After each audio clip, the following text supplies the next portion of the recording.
The Babylon Project podcast was our last best hope for reruns.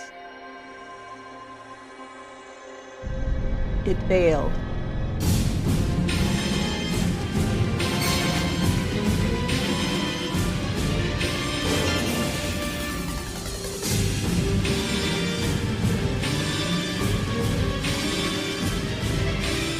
But in the year of the Shadow War, it became something greater. Our last best hope for fandom.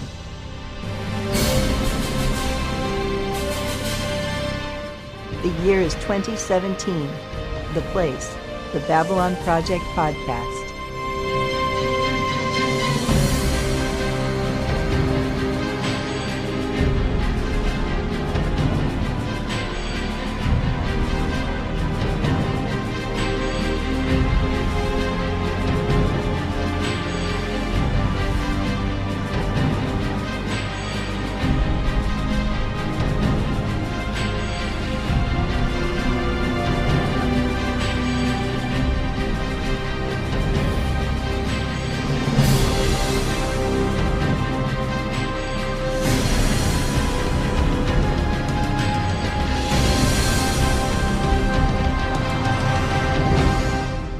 This is Maggie Egan, your ISN news anchor, and you're listening to the Babylon Project podcast. Thanks for listening.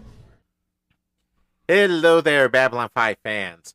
This is Raul Wybera with my good friend Jim Arrowwood, welcoming you to yet another Babylon Project podcast. How are you tonight, my friend? Oh, yes. I'm doing well. Doing very well, as always. That's great.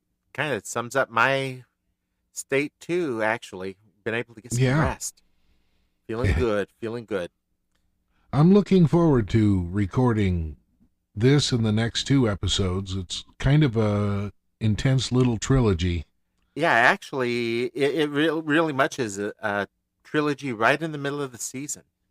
Mm-hmm. And for those of you who aren't aware, these 3 episodes are really the turning point for the whole show. There is so much going on here that leads up to some really bad things. And some really good things. Good things and bad things. If things like that were to actually happen, it wouldn't be great. No. But what episode tonight then? Let's set the scene. Okay, we are going to look at Messages from Earth, the 8th episode of season 3. Mm-hmm. I gotta ask you a question though. Why are they calling it Messages from Earth? Aren't the messages coming from Mars? Well, I actually think they're coming from Earth because of, well, we'll get into that towards the end of the episode, but what happens is we have an incident that doesn't go exactly, that isn't interpreted as it should be, resulting in something happening on Earth that's going to have some long-range effects. Long range as in the next season and a half?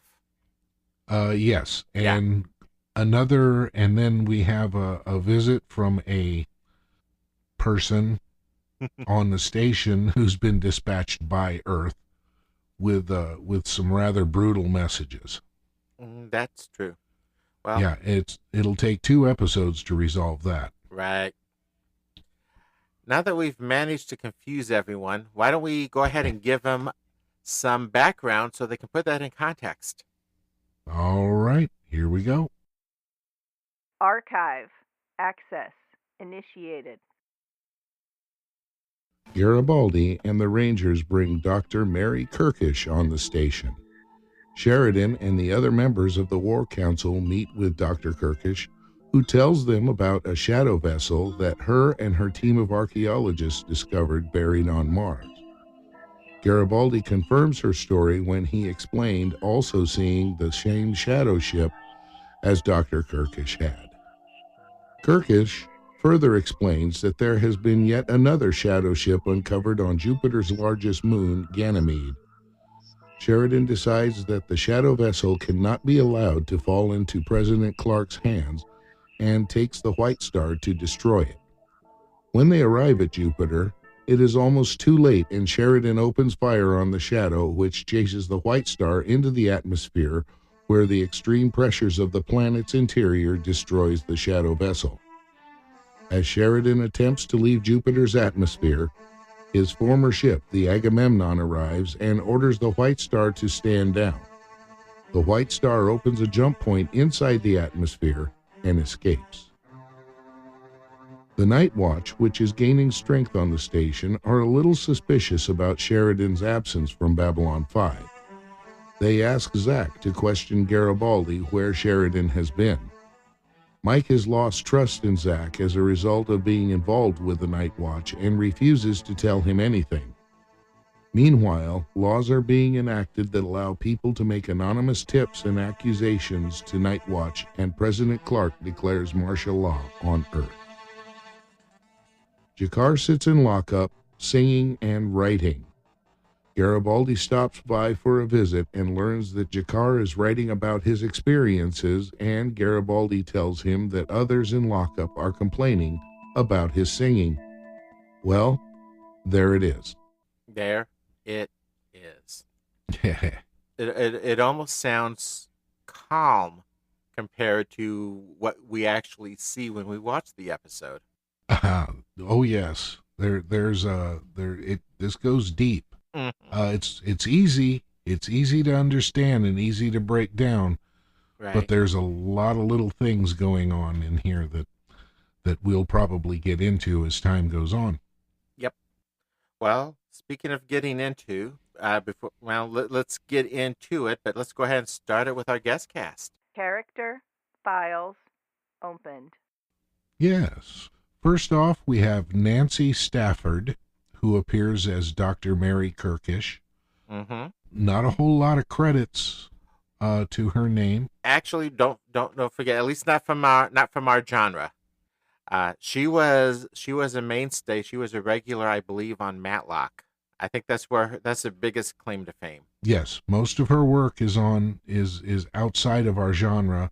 This is her only appearance on Babylon 5, and she did appear in an episode of Quantum Leap. Right. But I know Matlock fans will remember her, certainly. And I think she was in and out on St. Elsewhere. No, not St. El. Yeah, the hospital medical show. That was one for me that was kind of hard to avoid. For some reason, when I was doing the clinical side, some of the two most popular shows that you would see was a lot of folks watching St. Elsewhere, and oh gosh, what was the show with the medical examiner? Quincy. Quincy? Yeah. All these sick people in the hospital watching Quincy, of all things.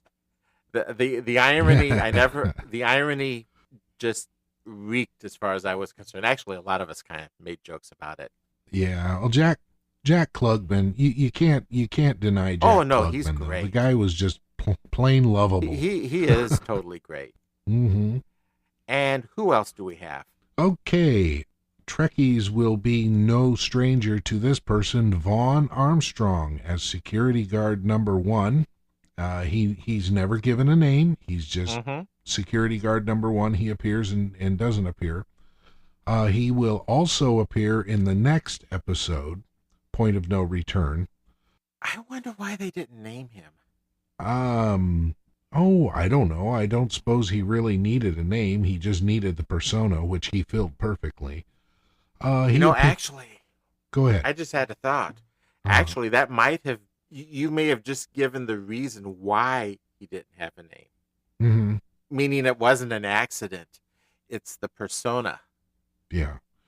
He was representing all of Nightwatch, kind of all just balled up into one person, and he did it perfectly. The SS, the brown shirts. Yeah. And other credits to his name inside the genre would be Wonder Woman in 1978, a movie called Philadelphia Experiment from 1984. That's one of my favorite movies. I remember that movie. I don't necessarily remember him in it, though. I don't either, but and nonetheless, he was in it, somewhere. A great movie, though. Uh-huh. Yeah. He was in an episode of Quantum Leap in 1992. And as I said, no stranger to Trekkies, 1 episode of Next Generation, 3 episodes of Deep Space Nine, 5 episodes of Voyager, and 18 episodes of Enterprise, and has done a ton of voice work on video games.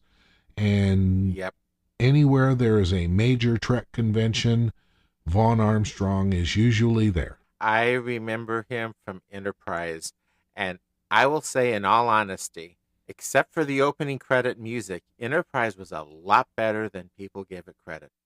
I liked Enterprise a lot. Yeah, he was Admiral Forrest.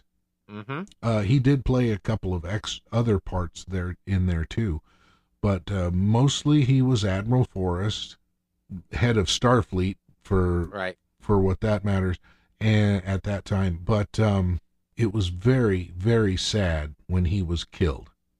They killed him off, and I'll tell you what, they played that very, very well. Yeah, there's a lot of people. In fact, I think a significant number of people won't get upset with me when I say I liked it better than Voyager, but personally, I actually liked it better than DS9. Oh, no kidding. Yeah. But this is not the Vaughn Armstrong starring in Star Trek episode. Podcast. Yeah, we're gonna be talking about Messages from Earth. Messages from Earth. Initiating plot analysis. Well, speaking of messages, this show starts off with a rather interesting message. It does. It seems they're having some food problems on Babylon 5. Well, some of them seem to be. That was actually, I think they said yogurt. I thought that was what Straczynski had made a note of. That was actually a yogurt, but it sure didn't look appetizing on the plates. No, not at all. It was blue, and blue food is just not something that is great to see to begin with. And number 2, it looked like yogurt that had been sitting out too long. Too long. Yeah, like on the 5th or 6th take. The lights. It was really runny. But why do I see what looks like fresh fruit on the other plates? I know, and juice boxes. Yes. This goes to what I was arguing about last week on getting some of the food, coffee and some of the stuff that they get in. I mean, as far as things being perishable and needing special care, wait though, on fruit. Babylon 5 is 5 miles long. They have farms on the inside. Oh, well. Raise chickens. So it's only the command staff that has to eat the overripe yogurt, I guess. Just SUAEI, okay, Jim? Yeah. Well, I'll tell you what. I pulled that clip, so... Oh, gosh. I've been stuck in this tin can for 3 years. I haven't taken a vacation. Okay, it's my fault. I had to leave coming. I just didn't take it. I mean, the pay sucks. I knew that when I signed on, and nobody said I'd survive the job. Now, I'll give you all that. But where in my contract does it say that I have to eat the same food for breakfast every day for 3 years? Paragraph 47, subsection 19, clause 9A. You can find it in the index under SUAEI. SUAEI? Shut up and eat it. Excuse me, Commander.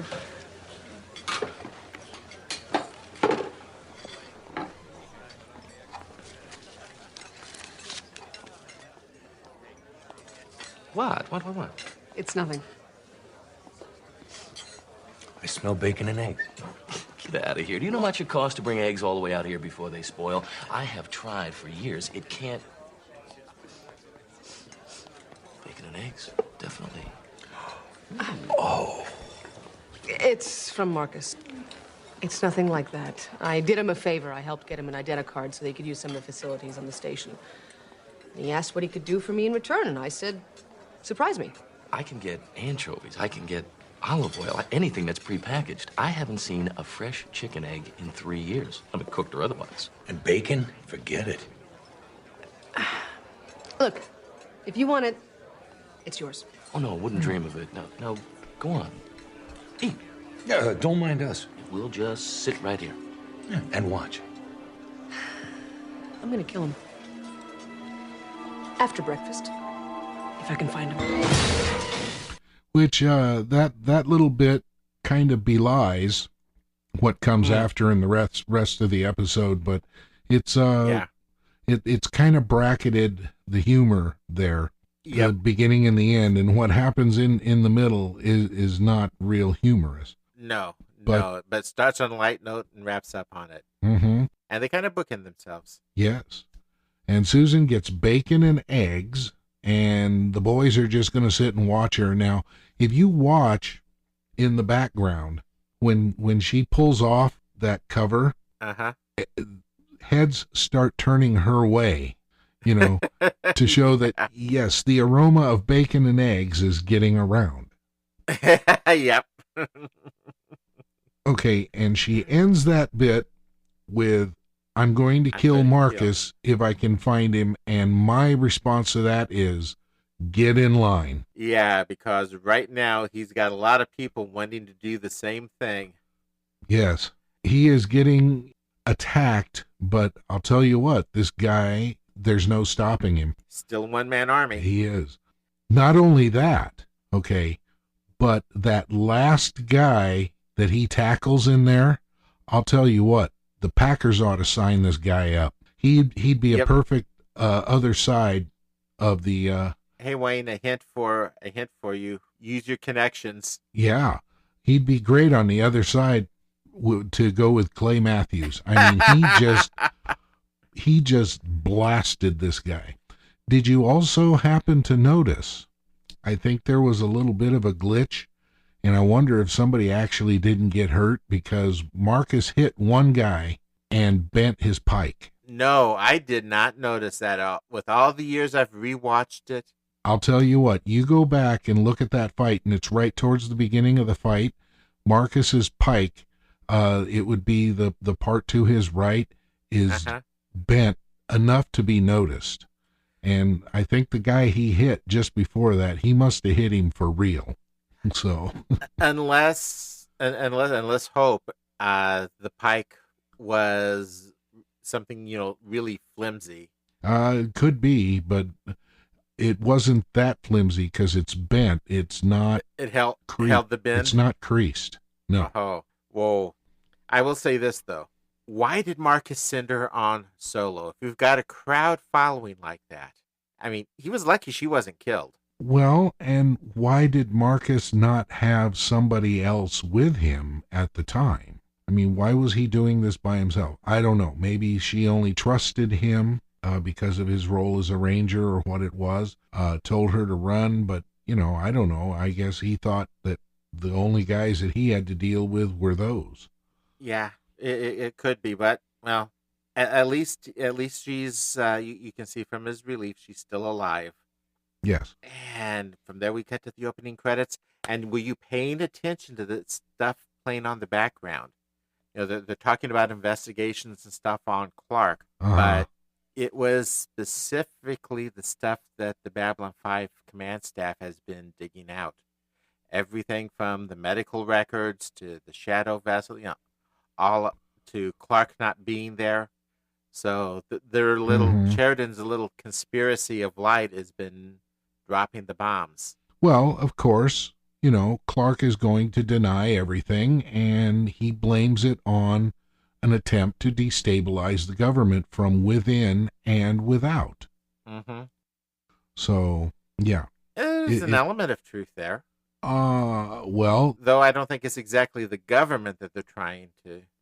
No, they're trying to destabilize him. Yeah, because he's kind of in the process of pulling off a coup there. Right, exactly. He is a shadowback, trying to become a dictator, and which would mean that he is the government. Right. So that's why I said there's there's an element of truth. It's sort of in the what was the phrase? From a certain point of view. Yeah. Yes. But we're not going to go into a Star Wars discussion here. No, because this is not the Star Wars podcast. Yeah. One of the other things, you notice a new race posing a threat to planetary security. Mm-hmm. Where did we hear that bit before? Enlighten me. Huh? Enlighten me. Yeah, and extreme measures required. Yeah, remember the Psi Corp episode? Uh-huh. Maybe we can use this to our advantage Exactly, yeah. when the video came out. Except, gee, that new race might be you're right. They're probably a threat to planetary security, but they don't seem to be a threat to the Clark regime. No. He is a bigger threat to Yeah. planetary security. Anyway, in spite of all that ominousness, we get a little information from Marcus. Apparently, those attackers were pros.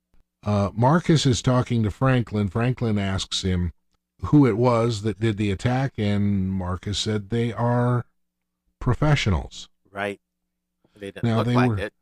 No, they look like lurkers. Mm-hmm.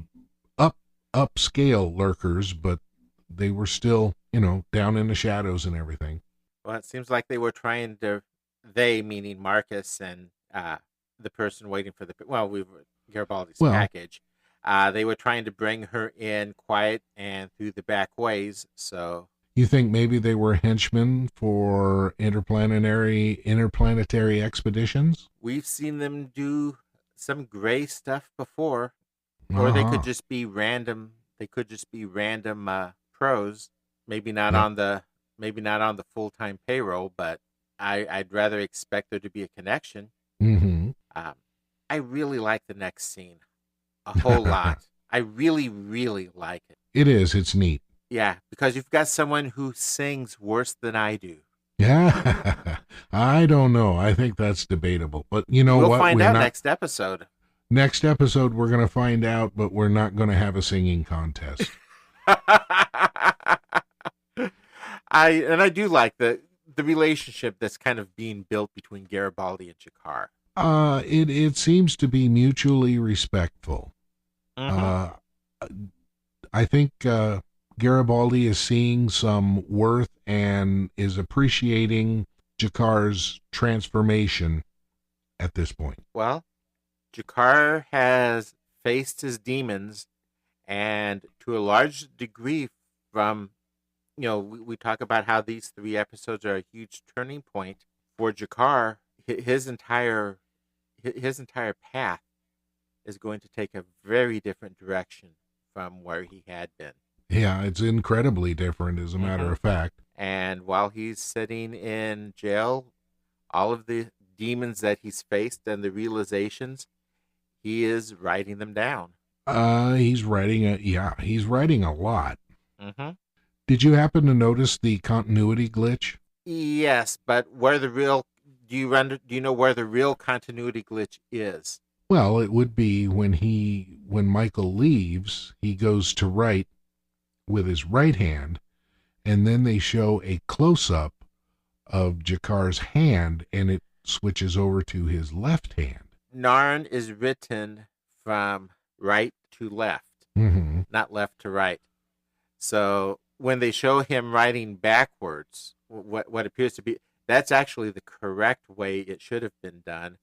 The problem is, when he's sitting there in the whole prison cell writing, if they had flipped that entire frame there backwards, that would have been very obviously out of whack. Yeah, they flipped it. They flipped it when they did the close-up on the hand. Correct. Yeah, he got called out on that. And it's like, no. Narn's written in the other direction. So, yeah, we flipped it. But it just happened that his writing, at the one point, it was still in frame, and you really couldn't do anything about that. So just hope people don't notice. Of course, with Babylon 5 fans, even back in the 90s when it was on videotape, people were parsing through every little bit of the episodes. Oh, yeah. Okay, we find out that the package Marcus had mentioned is for Garibaldi. And that was mentioned back in episode 7, last episode. Correct. Where he was waiting for a package from Mars. Right. And apparently, Mike has seen something on Mars 7 years ago that this package can confirm. And for those who don't know, this is also where he learned about the Psi Corp facility and met and worked with Jeff Sinclair for the first time. Mm-hmm. This is part of the comic series, which is considered canon. I when they were panning through the cast before they landed on her, Mm-hmm. I thought that drum cadence was just awesome. Right. It was. It was very good. It was a little overstated if you look at just this episode itself. Mm-hmm. But when you string all 3 episodes together, it really increases that impact, because this is the kickoff point. Yeah. And she gives her story, and of course, hardly a surprise, she works for IPX, Yeah. Interplanetary Expeditions. Yep. Who's always looking for biotech. And never seems very far away from the shadows. And in fact, they found this was the whole point of the comics, they find a buried shadow ship on Mars, and Sheridan pretty much sees through everything that Clark's doing as far as letting out the shadow story. Oh, yeah. Well, he's using this partially as an excuse to clamp down and assume power. Right. But we find out that there's also a ship on Ganymede that was just found, Mhm. at least by Planetary Expeditions. And, I didn't realize Planetary Expeditions was doing that much in the Earth systems. I had always thought they were out further exploring. Well, apparently they're a wide-reaching company. Yeah, and a close-reaching one as well, it seems now. Well, yeah, and they seem to be in bed with Morden, as Clark, Morden, and all those people, keeping things secret, because they did send Dr. Kirkish right into a bunker, basically, so she couldn't. The Mars ship, yeah. Yeah, so she couldn't see what was going on. And I'll tell you what, that looked like it might have been a horrible existence for the time she was in there. Yeah, because you have to stay in the pressure suit and the breather apparatus. And there isn't even a place to sit down. Mm-hmm. Yeah. Frankly, that I don't think is anything compared to what crashed through her head, because the shadows sent another ship in to retrieve the one found. Yeah, and that was a and dig it out and free it. Right. And what's important about her story is she seems like she's one of the last of the witnesses, because the witnesses keep inconveniently or conveniently, depending on who you are, dying. And she knows that she could be next. Right. Her purpose was to make sure that somebody knew this. Mm-hmm. Somebody important knew this before they did get to her. After she said, after you get this information, doesn't matter what happens to me, you have to take care of this. Yeah. I don't think it's just the humans, Earth government that Clark's trying to keep this from, but he sure seems to be trying to circumvent the shadows as well, which is a pretty dangerous game, frankly. He's burning the candle at both ends. But the Rangers are being very effective here. Yeah, they getting the information, getting it out. They're doing Light. An awesome job. Yes. Mm-hmm. Right. And Mike saw the Mars event, not the Ganymede, but he saw the Mars event. And one of the things he found, and this was like at the end of the comics, that Psi Corp badge, that half-melted Psi Corp badge. Yeah. Clark and the court and the shadows, all 3. Be afraid. Be very afraid. Yes, sir. Oh, I don't want to say anything yet, because there's just so much coming over the next 3 episodes. We should have just done a 6-hour podcast on all 3 and gotten it over with. But take a lot more than 1 cup of coffee to get through that yeah. one. Well, Kirkish, she's worried. Now she's worried. I should say concerned. She knows she's going to get found and killed. Right. But apparently that's not going to happen. Dylan's going to protect her. Mm-hmm. So they're going to get her out. She and her Rangers, presumably, and take her to Minbari and let her go native. Well, why not? Till this whole thing blows over. Yep. Which eventually it will, one way or another. Regardless, though, for the moment, the White Council, which is, I believe, what they call it. No, the Council of Light. White Council's Lord of the Rings, of course. But they just got a huge whammy as far as the scale that this thing just jumped up to. It went from simmering discontent, basic staying under the radar, to, okay, this is going to be all open and up front. Mm-hmm. And it's gonna ramp up now. Yes, it is, very quickly. And now we get Vaughn Armstrong, Yes. the Nightwatch handler. Our Nightwatch boss walks in, and Zack, he's just sitting in the office manning the console while Garibaldi's gone. He's head of security at that particular time. Mm-hmm. No, he's second in command at this point, so. Yeah. God, he played that role creepy, though. Oh, yes. I mean, he looks at the monitors and says, wow. He's basically, I'm paraphrasing, he says, sitting here or being able to be here and watch all these people without them knowing about it makes you feel a little bit like God, doesn't it? Yeah, and he's not saying it in a good way. There's some serious God complex there. Well, yeah. Did you see Zack's smirk, though, when he walked out? Mm-hmm. You know, Zack was like, okay, what is this guy about? Yeah. Zack is going to be getting into a more and more interesting place as, in particular, these two episodes progress. Well, he's going to get forced into a position to choose. Yep. Be careful who you get into bed with, and there's no such thing as a free lunch. Right. Well, he's, it's kind of funny. He's paying very dearly for that 50 credits. Yeah, the price keeps going up. Was it this deal is getting worse? What was Lando's line? No, not Lando, but Lando. Oh yeah, Lando at Bespin. You know, you got a real Star Wars asphyxiation today. I don't know why either. It's getting time for my biannual binge. Ah, there you go. Well, back onto Babylon 5, Sheridan has left his uniform, and he is going to go and take out the shadow vessel himself, and Delenn, in order to keep it out of Clark's hands, and the command crew is not exactly happy about that. Not at all. And he's going to Ganymede, so he's going right into the prime system, the prime planetary system, and he's taking a white star, which nobody knows about. Correct. Except the very top echelons.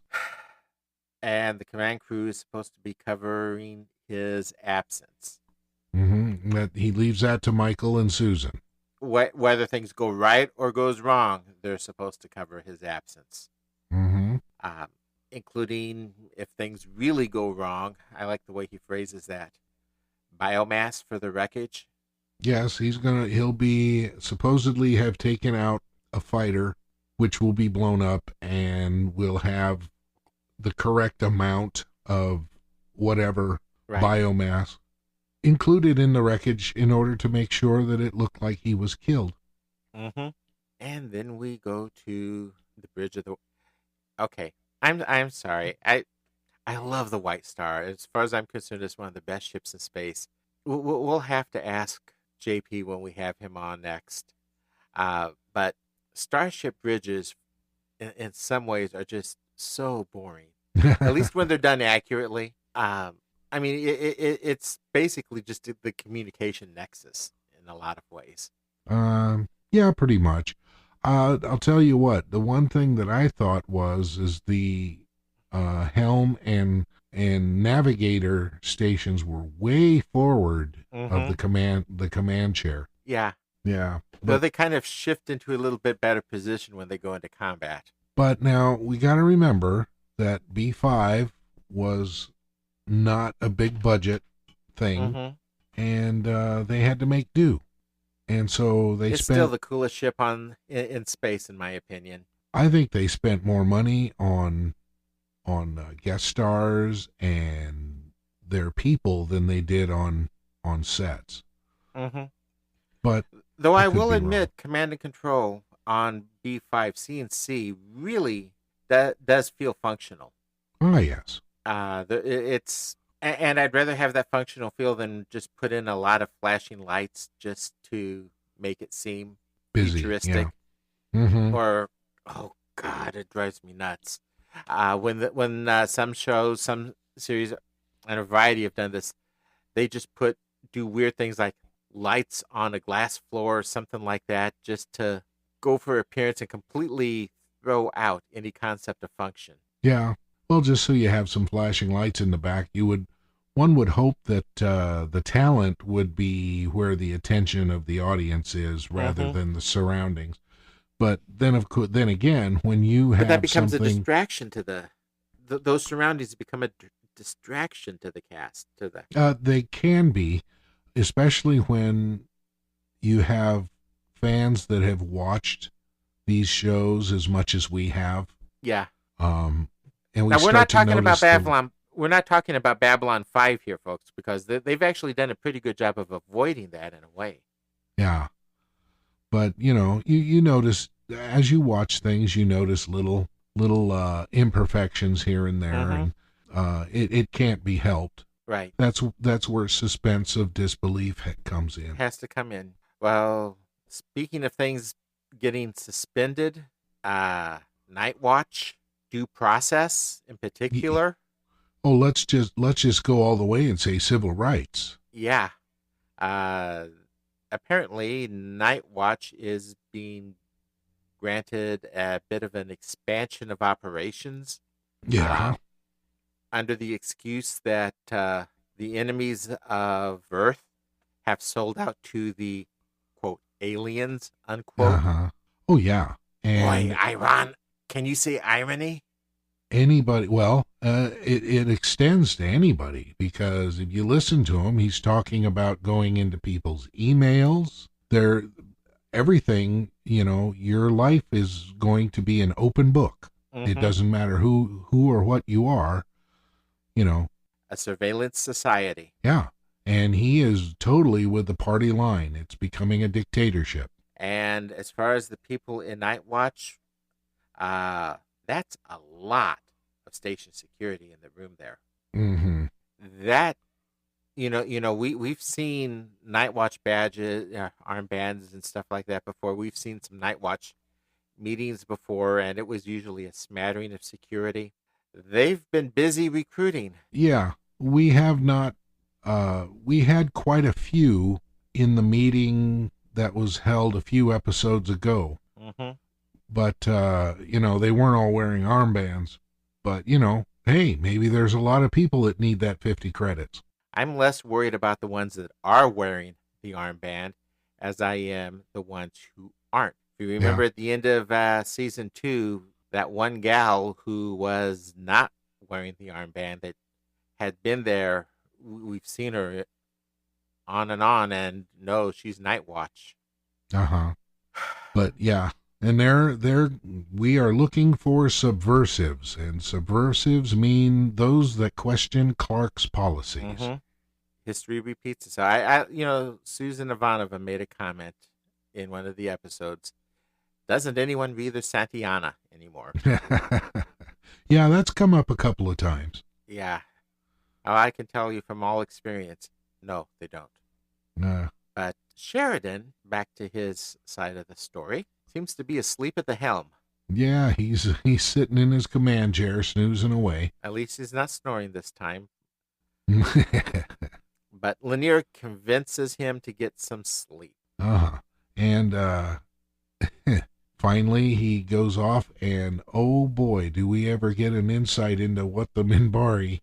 Oh, God, the angled beds. Oh, gosh. Yeah, and he seemed to completely ignore, not pay any attention, and just conveniently ends up next to Delin. Yeah, I'll tell you what, I couldn't sleep like that. No. There would be no way. First of all, the pillow is all wrong. Mm-hmm. Just that little triangle, forget it. No. Yeah, well, we see Susan's solution in season. Yes. She will have a solution to this problem, but she won't get any sleep either. Nope. That tells you how tired Sheridan is, though. Delenn manages to get him some rain. Yes, Uh, the rain helped to put him to sleep when he was young, when he had trouble sleeping, and he tells that neat little story about his dad. That was a cool story. Yeah, and it was when he couldn't sleep, his dad would go outside and take the garden hose and spray it up in the air so it hit the top of the house and it would sound like rain. Right. But and it works here too. He's able to finally get some sleep. Yes, because Delenn comes up with a recording of rain. Now, how would they just happen to have a recording of rain on board the ship? I don't know. Maybe there's more similarities between Earth and Membar than meets the eye. Yeah, that's very true. And he drifts off to sleep with her watching over him. Yep. Which is actually, folks, rather significant if you haven't seen the entire series. Yeah, they're getting closer and closer all the time. And this is a very important part of that, though no one realizes it at the time. Okay, back to Babylon 5. We actually, we had mentioned it as bookends.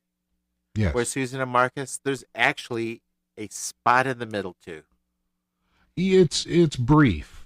It's brief, and it's actually really good heart-to-heart between the two.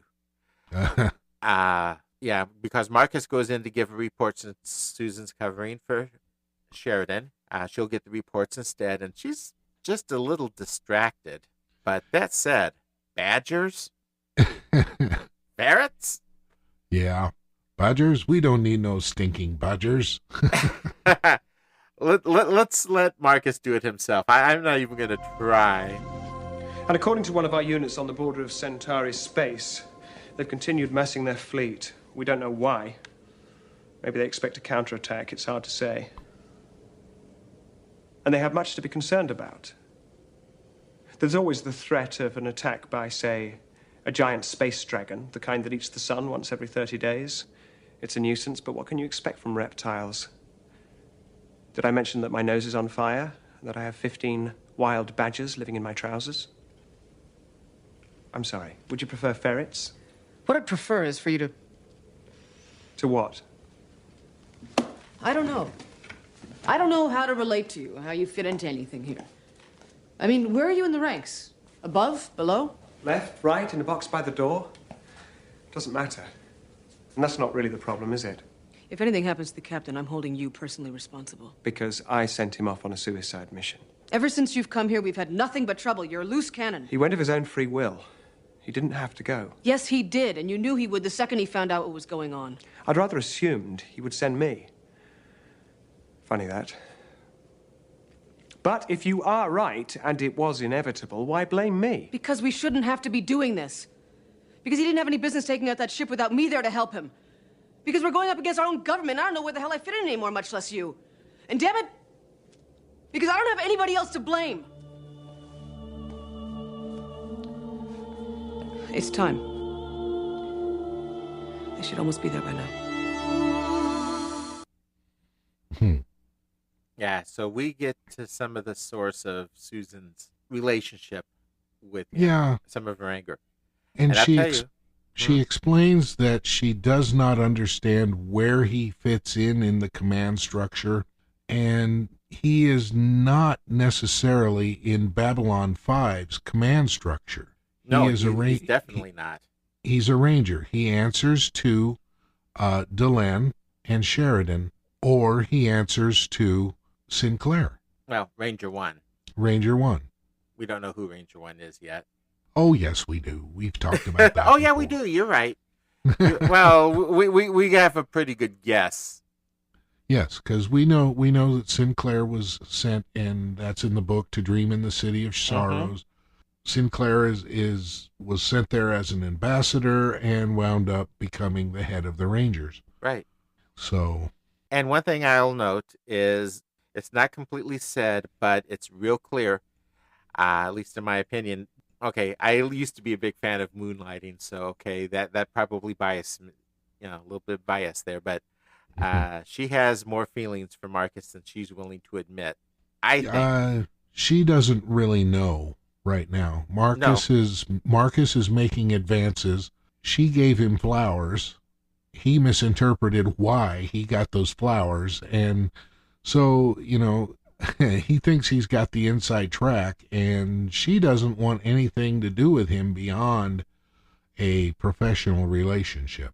I don't disagree with that last point, at least from a conscious perspective. Mm-hmm. But the way the anger reflects back, like I said, not like I said, but like she said, not having anyone else to blame. Those kinds of situations are usually reserved for someone you feel at least some sort of closeness to. I would go along with that. So, like I said, it's not what she's admitting, it's what she's not admitting, in particular to herself. So perhaps she's just as much angry at herself because of her feelings for him she's trying to deny. Or at least put off. Nah. Deny. Actually, no, you're right. I think you got the better word. Deny is probably the better word. Because with everything coming up, she doesn't have time or an interest in a relationship. And let's face it, she's had a pretty sucky track record in that anyway. Yeah. Denial is more than just a river in Africa. Oh, God. Well, it finishes with, as we heard, they should be there by now, and they are there. They are picking up they meaning Sheridan and Delenn, are picking up transmissions from the site. It seems, and one of the things that the shadow vessels use living beings as their core, I guess, meaning their main CPU. And it sounds like they're trying to merge someone into that vessel to try and control it. Yeah. There's another problem here, another continuity problem. When they first start hearing the transmissions from the surface of Ganymede, the company, they're referring to themselves as IXP. Huh? Yes, they call themselves IXP. Oh, I didn't know. I'd never noticed that. I just, when I watched the episode this afternoon, I caught it. Was this the first time you caught it? Yeah, it is the first time I've caught it, because I was listening very closely to their broadcast. Yeah, check it out after the show. It's there. Editors won't catch everything. No, and if I had time, I'd have gotten a recording of it. But I didn't have time to get that done. Yeah. Well, we'll save that for the feedback episode. Okay. The volunteer, apparently, Delenn explains you have to be prepared a certain way. And we're going to find out a little about that, I think, in the future. But the volunteer wasn't prepared. And unlike the Mars case, the guy didn't die. He and the ship just go insane. Yeah, it acts like a caged animal. And what could be more interesting than an insane, enraged shadow vessel? Yeah. Nothing that I know of. Wrecks the base, gets away, and Sheridan, for whatever insane reason, using that word a lot, opens fire on it, knowing it's not going to do much. Well, and no, but his reason is sound, because he doesn't want this thing going anywhere else. He wants to be in control of everything. And he lures it away. Point. And which apparently is his intent. Mm-hmm. And speaking of insane, to use that word yet again, he's being Sheridan. He's got a plan. Yeah. He's going to take his White Star that has been untested, as Lanier points out, into Jupiter's atmosphere, hoping that the shadow vessel will follow. Hoping that shadow vessel is really, really insane and honked. Or doesn't know what they're getting themselves into. Under most circumstances, I might call that a bit lame, but at this point, with where they are and what they have to work with, you make do with what you got. Well, if you're pilot, and we know now that a living person has to be at the core of this ship in order to control it, a shadow vessel. If that person has not been properly prepared, things are not going to go well. We're going to see an example of this. It's a caged animal going wild.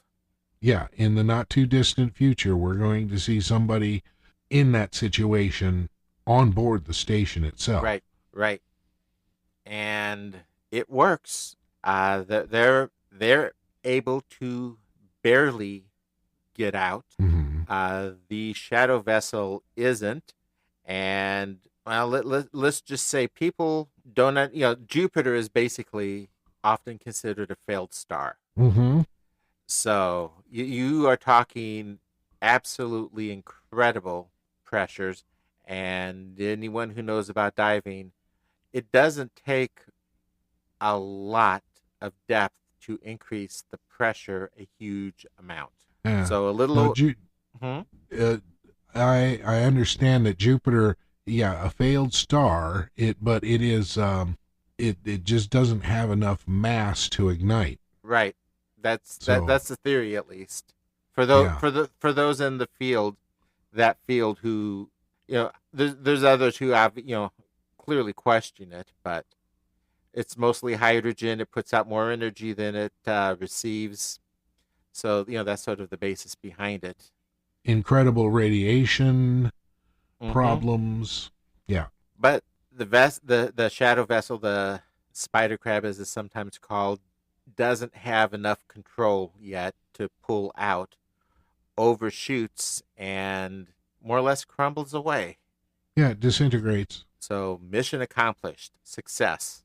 Yeah, and we're happy about this. And now it's time to get out of here. Right. Let's get out of Dodge and go back to the station, but we have a small problem. Yeah, who was it? Samuel Clemens, I believe, that said, "No good deed goes unpunished."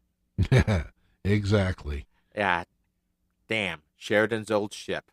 Yeah, it just had to be the Agamemnon, didn't it? And in our notes, I had a little bit of a complaint here. It's like, well, wait a second. The White Star is supposed to be one of the fastest darn ships in space, and they can't outrun, a combination of Mimbar and Vorlon technology, and they can't outrun a mere Earth destroyer. And yeah, Jim answered me on that one. So perhaps they wouldn't have such an easy time getting away from the Agamemnon because they are in Jupiter's atmosphere, and there is heavy pressure and a lot of gravity. I mean, didn't Lanier say something like 12 times Earth normal gravity? Well, it gets a lot. Yeah, and this goes back into a little bit of distance has a huge impact. And then friction from the atmosphere itself, and perhaps radiation is a factor. The point is that you were making was the White Star really wasn't in a shape to run from anything. And you're probably right. It had sustained some damage when it went as it got deeper into the atmosphere. Lanier reported that hull integrity was down. There was some explosions. Lots of different things happening. Yeah. The hull was actually starting to buckle. So there's going to be some repair work that needs to be done. Their solution is unique. Yes, which actually comes from Delenn. Yeah. I think some of Sheridan's bad habits are starting to rub off on her. A jump point in atmosphere. Yeah, and apparently that's not something you do because everybody kind of reacted like, "A what?" Well, it's a lot of energy in the jump point, and that's a lot of hydrogen on Jupiter. Yeah, but we are up here for an act of desperation. And hopefully it's not a match. But yeah, it works. And they manage to rather shakily get out. Yep.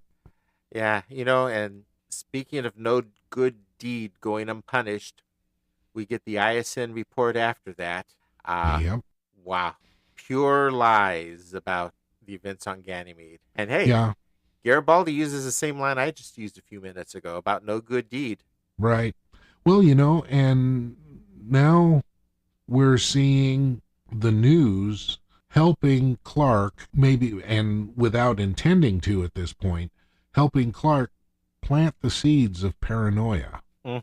And paranoia is a really, really great weapon when you're trying to take over a government.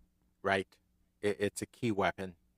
We've seen that over and over and over again throughout history. Well, yeah, and right here on the show, if we didn't have enough paranoia, we know that Clark is isolationist. Mm-hmm. There, all through the series, we've had trouble with, people accepting the Minbari because of the war, the Centauri and Narn. We have a great deal of prejudice and going on here, and if you take that and use it as a weapon, it can be very effective. And, I am going to make a comment here because I know there's some people who've wondered, we could take the events that are happening in Babylon 5 and draw a lot of parallels to our current administration here in the U.S. And I'm not even going to say which administration it is because who knows, maybe 20 years in the future, someone will dig out an archive of this and listen and think the same thing. Or you could take the episode and pull it to a lot of parallels to the last administration. And I've seen a lot of things. You can do it and bring it to the previous administration. And heck, I could easily bring it all the way. I can easily bring stark parallels back at least. Let's see, I'm 54 years old now. So I could bring matching parallels back all the way to the administration that was president when I was born at the beginning of 1963. That bit about Santa Ana. Mm-hmm.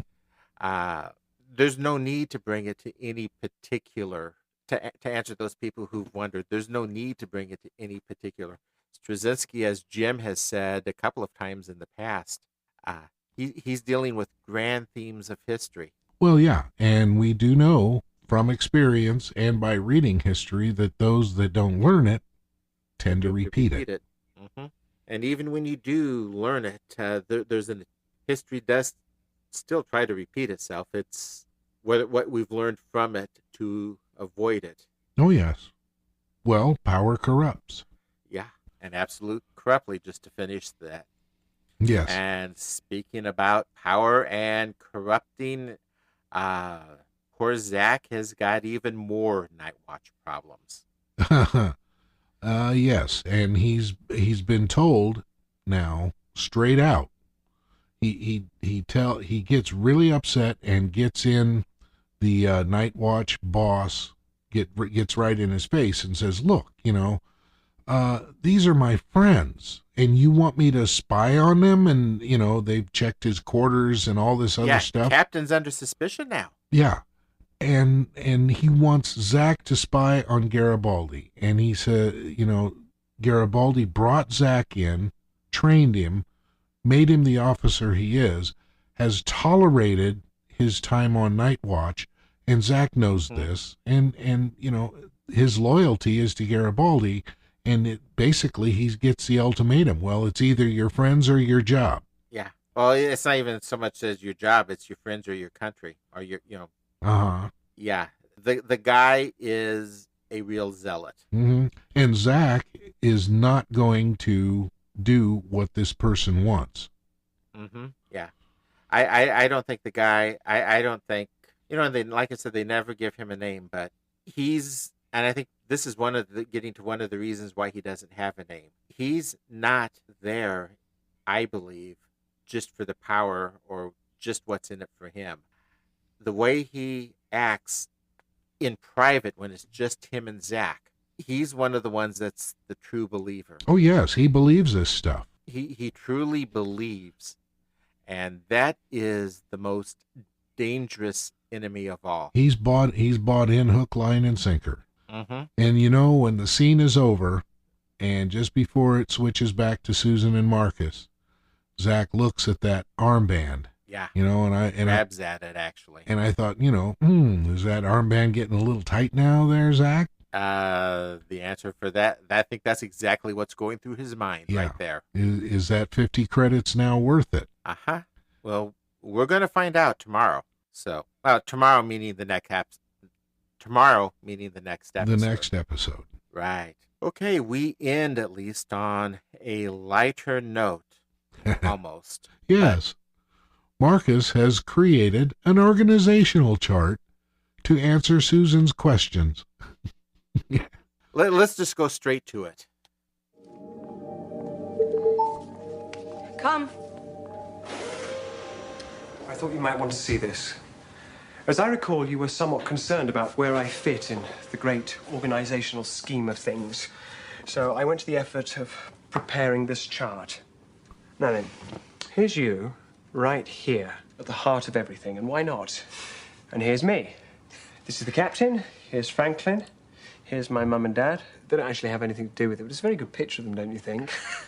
Marcus. I actually think I've come up with a way to explain the organizational structure of Babylon 5 using the Ottoman Empire as a model. Gets a little confusing around this bit here, but one has to start somewhere. Why are you doing this? Did it make you laugh? Yes. Then my job here is done. Have a good... Yes. Susan, quick, turn on ISN. Monitor on. Find ISN. And to confirm earlier reports, President Clark has signed a decree today declaring martial law throughout Earth Central, citing threats to planetary security. He's expected to provide information to support this action at a closed meeting of the full Earth Senate tomorrow. We repeat, Earth is now under martial law. So it looks like we're going to go out on a very light note.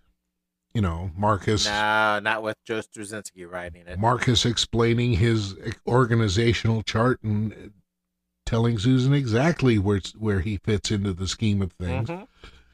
And then we get this little bomb dropped at the end. Talk about some boom. Yeah, that's what Clark has been leading up to this entire time. Martial law. My goodness. Complete seizure of power. Well, not quite yet, though, because... At least on Earth. Well, he's still, if you remember what the news girl said, he still is going to consult Congress or the Senate on this. Rarely, and I'm speaking from the perspective of an American for our listeners outside of the U.S., but rarely when a sitting president has made such declarations, at least as long as I've been alive, and for century, the couple of centuries that America has been around before that, has those consultations really mattered all that much? No, of course not. But we're talking about a whole different scale of martial law here. It's not like sending the guard in or something like that. We have a planet-wide situation going on here where, there's going to be curfews, there's going to be or I shouldn't say illegal, but there's going to be compulsory search and seizures. Well, we don't know exactly what that is. Right now, it just sounds like here at this point that it's just going to be a fairly deal with the emergency and get things fixed up. Well, that's how it sounds. Yeah. At this point, I don't know. Martial law, that's pretty serious. Of course, it never stays that way for long, does it? Yeah, and it doesn't usually end well either. No, but that's next episode. Yes. Well, the next 2 episodes. Yep. And our next episode will be Point of No Return. Yes. Any closing thoughts on this episode? I'm going to hold off on any closing thoughts here personally, but I'm going to obviously give you the chance. I'm going to hold off until the end of Severed Dreams. Because I kind of want to talk about that, my closing thoughts on this thing as a whole. It is 3 episodes that are a trilogy. Thoughts on this? Well, it's the dawn of some very bad things getting ready to happen. Yeah. Well, the whole premise of the series is the dawn of the third age of mankind. Yes, we have a lot of manipulation going on, misinformation being put out and misinterpreted or interpreted exactly the way it's supposed to be. and not necessarily being accurate. Right. And you know something? If it's the dawn of the third age, that means it's the end of the second. Mm-hmm. And Kosh has already told us how it will end. Absolutely, in fire. In fire. So we Yes, sir. we did have some literal boom today. It wasn't so much of a boom as a... Okay, and we definitely had some figurative boom there at the end. That definitely. So we did have boom today. Well, okay. Maybe in the political sense we did, but probably not in the Ivanova sense. Oh, okay, I'll go along with that. So I'm going to have to stand by no boom today. Okay, but Sorry. tomorrow? Will we have boom tomorrow? Oh, heck yes, we will have boom tomorrow. There's always boom tomorrow. You got it. Good night, everyone. Good night. Podcast terminated. Thank you for listening to the Babylon Project podcast. You can email Raul and Jim at the Babylon Project podcast at gmail.com. You can find us on Facebook at the Babylon Project Podcast.